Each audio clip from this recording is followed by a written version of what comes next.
আসসালামু আলাইকুম। সুপ্রিয় সহকর্মীবৃন্দ, স্বাগত জানাচ্ছি আলোকবর্তিকা একাডেমির আজকের নতুন ভিডিওতে। ইতিপূর্বে আমি আইপিএমএস সফটওয়্যারের স্লিপ মডিউল নিয়ে একটি বিস্তারিত ভিডিও তৈরি করেছিলাম। আলহামদুলিল্লাহ আপনারা আ দের থেকে প্রচুর সাড়া পেয়েছি ভিডিওটি নিয়ে এবং আপনাদের বেশ কিছু প্রশ্নও ইতিমধ্যে তৈরি হয়েছে খুব স্বাভাবিকভাবেই এবং অনেকেই আমাকে বিভিন্নভাবে নক করেছেন আরেকটি আ ভিডিও দেওয়ার জন্য। তো আজকে আ সেই ভিডিওটি নিয়েই হাজির হয়েছি। আমি মৃধা মেহেদী আজম, প্রধান শিক্ষক, শ্রীপুর হুদা সরকারি প্রাথমিক বিদ্যালয়, শ্রীপুর, মাগুরা। তো আসুন আমরা দেখে নিই যে আমরা কি সমস্যাগুলো ফেস করছি এবং সেগুলোর সমাধানটা আসলে কিভাবে করব। আসলে যেহেতু স্লিপ মডিউলটা আইপিএমএস এর নতুন সংযোগ করা মডিউল, এখানে অনেকগুলো সমস্যা আছে। যে সমস্যাগুলো আ নিয়ে আমি বিগত কয়েকদিনে আমাদের ঊর্ধ্বতন কর্তৃপক্ষ, আমাদের উপজেলা সহকারী প্রাথমিক শিক্ষা অফিসার, উপজেলা প্রাথমিক শিক্ষা অফিসার সহ অধিদপ্তরেও যোগাযোগ করার চেষ্টা করেছি। সর্বশেষ গতকাল আ আপনারা জানেন যে ই-মনিটরিং হেল্পিং গ্রুপ একটা গ্রুপ আছে আমাদের ফেসবুকে। যেখান থেকে একটা লাইভ করা হয়েছিল। তো ওখানে এই বিষয়গুলো নিয়ে আলোচনা হয়েছে। তো কিছু বিষয় আছে যেগুলো আসলে আ স্লিপ মডিউলটার সঙ্গে আমাদের অধিদপ্তরের ২ টি ডিপার্টমেন্ট জড়িত। একটা হচ্ছে আইএমডি শাখা, আরেকটা হচ্ছে পরিকল্পনা উন্নয়ন। তো কিছু বিষয় আছে যেগুলো যেহেতু বিষয়টি নতুন করে সংযোগ করা হয়েছে, কিছু জিনিস এখানে পলিসিগত বিষয় আছে যেটা আ স্যারেরা সিদ্ধান্ত নিবেন। পরিকল্পনা উন্নয়ন শাখা থেকে সিদ্ধান্ত গ্রহণ করা হবে। তো এখানে আমি ২ টা অংশে আলোচনা করব। একটা হচ্ছে যে আমি কিছু প্রশ্ন করেছি। আপনাদের থেকে পাওয়া আমার নিজেরও যে সমস্যাগুলো হচ্ছে কিছু প্রশ্ন আমরা করেছি। এই প্রশ্নগুলোর সমাধান আশা করি আমরা খুব শীঘ্রই পাবো। তো যে প্রশ্নগুলো আমরা করেছি সেইটা দেখব। আর পাশাপাশি কয়েকটা জিনিস যেটা এখনই সমাধানযোগ্য আপনাদের সমস্যা আছে সেই আ বিষয়টা নিয়ে শেষে দেখব। তো ১ম একটা প্রশ্ন আমি আ আ এখানে আ এই প্রশ্নগুলো আমি আসলে বিভিন্ন চ্যানেলে অধিদপ্তর পর্যন্ত পৌঁছেছি। তো আশা করছি এগুলোর সমাধান আমরা পাবো। যেমন একটা আয়ের খাতের মধ্যেও কি প্রাক-প্রাথমিকের বরাদ্দ অন্তর্ভুক্ত হবে, হবে কিনা? এই বিষয়টা জানা দরকার আমাদের। কারণ হচ্ছে যেহেতু স্লিপে আমরা প্রাক-প্রাথমিকের বরাদ্দ অন্তর্ভুক্ত করি না, আলাদা করে বরাদ্দ অ আলাদা করে বাজেট করা হয় এবং সেটা ব্যয় নির্বাহ করা হয়। তো এখানে যেহেতু মডিউলে প্রাক-প্রাথমিকের চাহিদা দেওয়ার সুযোগ আছে এবং আয়ের খাতের ওখানেও দেওয়ার সুযোগ আছে। প্রাথমিক শিক্ষা অধিদপ্তর হতে প্রাপ্ত অন্যান্য বরাদ্দ এই হিসেবে দেওয়ার সুযোগ আছে। তো এটা আমরা করব কিনা? এটা একটা প্রশ্ন। এখানে আমি লিখে দিয়েছি যদি অন্তর্ভুক্ত করা না হয় তবে প্রাক-প্রাথমিকের জন্য নির্ভরযোগ্য ব্যয় কি বার্ষিক বাজেটে অন্তর্ভুক্ত হবে। তো ধরে নিচ্ছি এটা আ আ হবে না। তারপরেও এই বিষয়টা ক্লারিফিকেশন এর জন্য প্রশ্নটা করেছি। এরপরে যে জিনিসটা জানতে চেয়েছি সেটা হচ্ছে আমরা যেভাবে ২ টি কিস্তিতে বাজেট এবং ব্যয় নির্বাহ করে থাকি সেরূপ অপশন এই মডিউলে সংযুক্ত করা হবে কিনা? হ্যাঁ? স্যারেরা বলেছেন যে এই বিষয়টাও উনারা আ এটা জানাবেন বা করলে এটা করে দিবেন সংযুক্ত। এরপর যেটা আছে অভৌত চাহিদার একই মেনুর আওতায় সাব মেনু বাড়ালে অথবা আইটেমের নাম সংযুক্ত করার সুযোগ থাকলে ভালো হয়। এটা একটা প্রস্তাবনা আকারে দিয়েছি। কারণ হচ্ছে যখন আমরা অভৌত চাহিদা আমরা যোগ করছি সেখানে একটা আইটেম যোগ করার পরে আইটেমের ইউনিট প্রাইসটা আমাদের দিতে হচ্ছে এবং মোট খরচটা দেখাতে হচ্ছে। তো এখানে যেমন একটা উদাহরণ হিসেবে আমি উল্লেখ করে দিয়েছি যে একই অপশনে জগ, গ্লাস, ফিল্টার ৩ টা জিনিস দেওয়া আছে। এখন জগ, গ্লাস, ফিল্টার এই ৩ টা জিনিসের ইউনিট প্রাইস তো একই রকম না।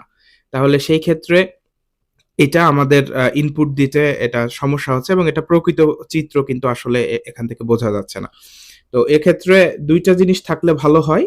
একটা হচ্ছে প্রত্যেকটার জন্য যদি আলাদা মেনু করে দেওয়া থাকে অর্থাৎ আমাদের স্লিপ নীতিমালা যেটা ২০২৩ সালে এখানে নির্ভরযোগ্য ব্যয়ের যে খাতগুলো আ উল্লেখ করা আছে সেইগুলোর প্রত্যেকটা যেন আলাদা করে সাবমেনু যদি দেওয়া থাকে তাহলে আমরা সেই সাবমেনু থেকে আলাদা করে আইটেম সিলেক্ট করলাম, করে সেটার ইউনিট প্রাইস দিলাম।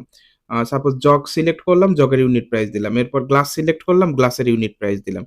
অথবা ওনারা যেটা করতে পারেন সেটা হচ্ছে যে এখানে আ অন্যান্য দিয়ে সেখানে অপশন যোগ করার ব্যবস্থা যদি আমরা লিখে দিতে পারি। যে একটা মেনু যোগ করলাম, করে সেখানে আইটেমটার নাম লিখলাম। নাম লিখে তারপর সেটার ইউনিট প্রাইস এবং মোট দাম সেটা লিখলাম। তো এটা একটা প্রস্তাব আকারে দিয়েছি। তো দেখা যাক এটার বিষয়ে কি সিদ্ধান্ত আসে। এরপর যে বিষয়টা আ সেটা হচ্ছে স্লিপ নীতিমালায় যে সকল খাতে ব্যয় করার কথা বলা আছে, তার সবগুলো বার্ষিক কার্যাবলীতে নাই। এখন এখানে কিন্তু বার্ষিক কার্যাবলীতে আমরা সবগুলো জিনিস পাচ্ছি না। হ্যাঁ? সবগুলো জিনিস পাচ্ছি না। আমি উল্লেখ করে বলে দিয়েছি যে স্লিপ নীতিমালার 13.5.1 এ স্লিপ অনুদান হতে ব্যয়যোগ্য খাতসমূহ হিসাবে যে খাতগুলো আছে তার সবগুলো বার্ষিক কার্যক্রমের মাস্টার ডেটায় নেই।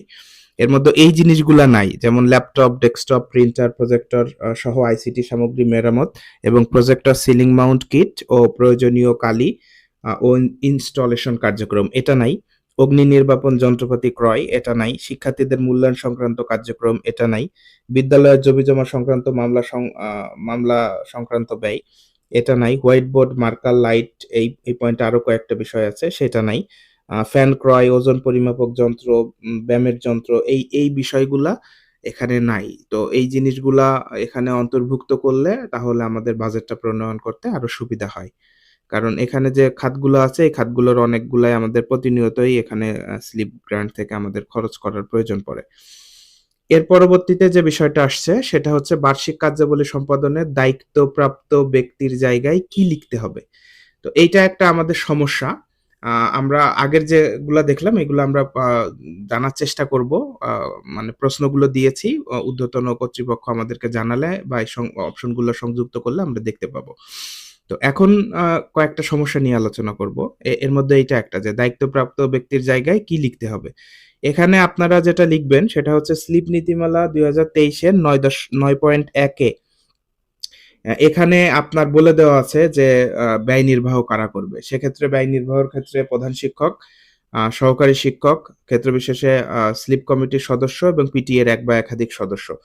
ওনাদেরকে এক খাতওয়ারি দায়িত্ব দিতে হবে। তো এখানে আমরা যখন বার্ষিক কার্যাবলী এখানে দায়িত্বপ্রাপ্ত ব্যক্তির নাম লিখব সেখানে আপনি কোন কাজটা কাকে দিয়ে করাতে চাচ্ছেন সেটা স্লিপ কমিটির আলোচনা করে সেই জায়গাটায় আপনি যাকে দিয়ে যে কাজটা করাবেন তাকে সেটা দায়িত্ব হস্তান্তর করবেন এবং সেটাই লিখবেন এখানে। আশা করি এটা বুঝতে পেরেছেন। এরপর যে আ উম সমস্যাটা এটা হচ্ছে অনেকেরই এবং এটা খুবই গুরুত্বপূর্ণ। একটু আ খেয়াল করবেন। স্লিপ পরিকল্পনা সাবমিট করার পর এই AUPO স্যার রিজেক্ট করলে আর এডিট করা যাচ্ছে না।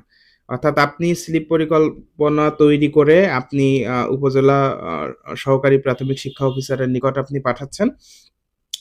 তিনি রিজেক্ট করলে বা আপনার কাছে ফেরত পাঠানোর জন্য রিজেক্ট করলে পরে এটা আর এডিট করা যাচ্ছে না। তখন আপনাকে যেটা করতে হচ্ছে আবার নতুন করে আপনাকে পরিকল্পনা তৈরি করতে হচ্ছে।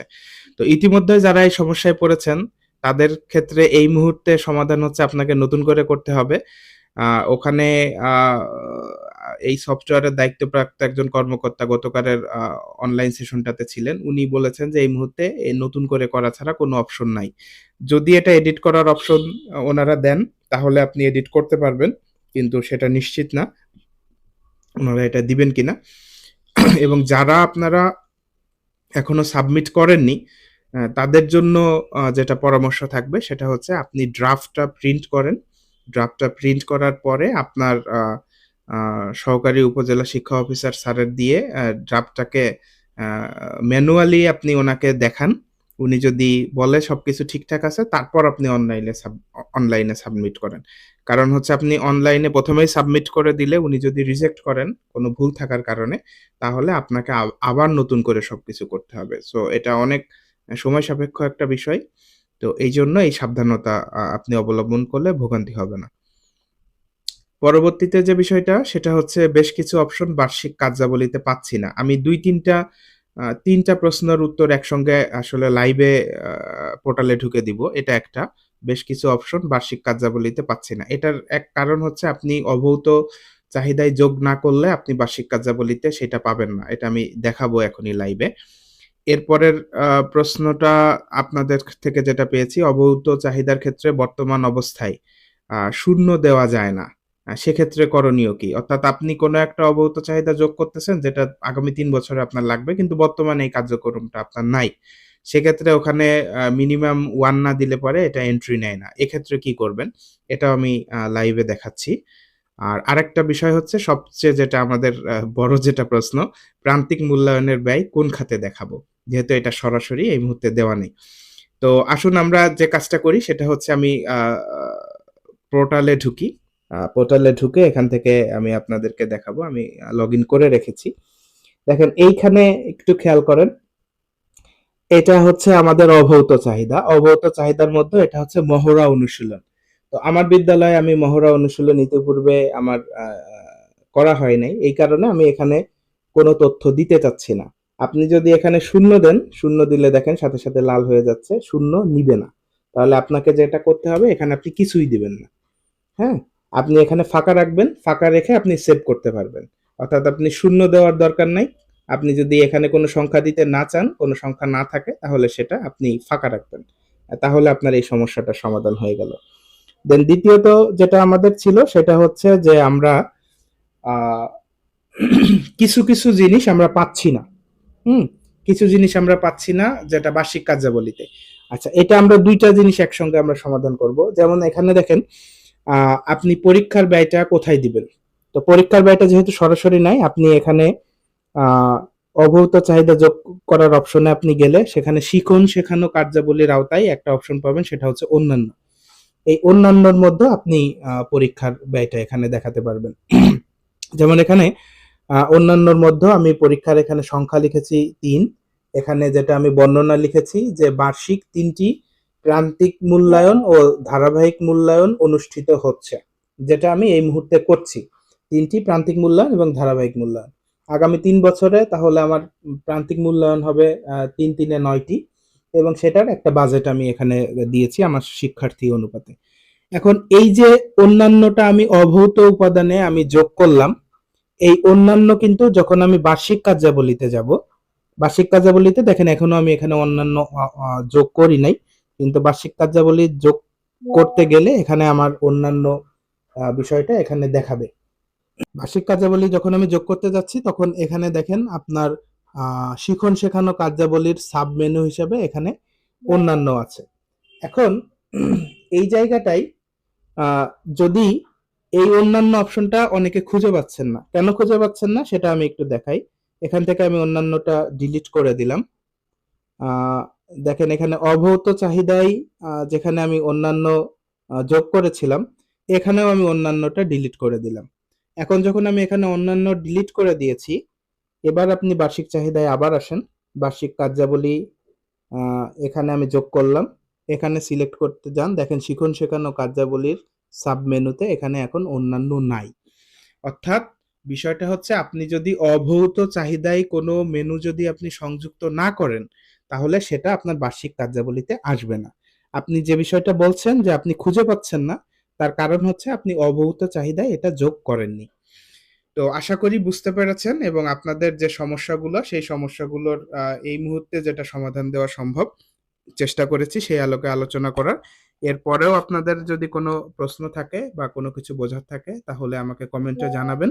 পরবর্তীকা একাডেমির ভিডিওগুলো ভালো লাগলে এটা লাইক, কমেন্ট, শেয়ার করার অনুরোধ রইলো এবং এরকম নতুন, নতুন আরো ভিডিও পাওয়ার জন্য আমাদের চ্যানেলটি সাবস্ক্রাইব করে রাখবেন। সেই প্রত্যাশা ব্যক্ত করে আজকের মতো এখানেই শেষ করছি। ধন্যবাদ।